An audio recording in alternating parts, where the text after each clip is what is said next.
C'est l'heure du biberon pour ce bébé lièvre. Trouvé lors d'une promenade, il a été pris en charge par l'équipe de bénévoles.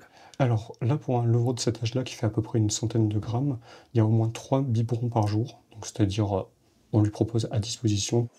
Sans ces soins, le levreau n'aurait pas survécu, comme ces petites mésanges qu'il faut nourrir toutes les demi-heures, tout au long de la journée.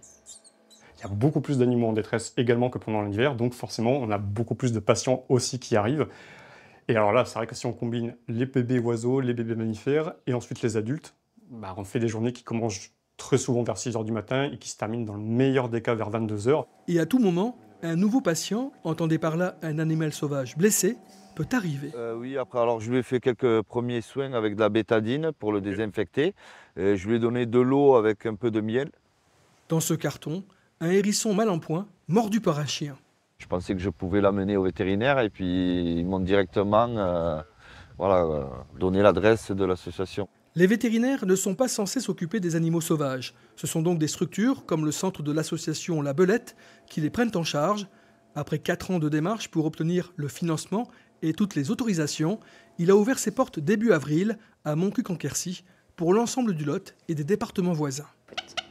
Il est pas content.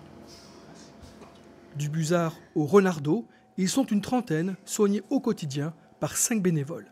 C'est des animaux qui, eux, vont tous repartir dans la nature.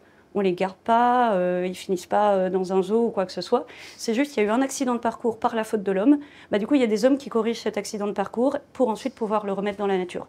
L'association, soutenue par la commune et la région, espère obtenir suffisamment de dons pour salarier au moins une personne sur la structure.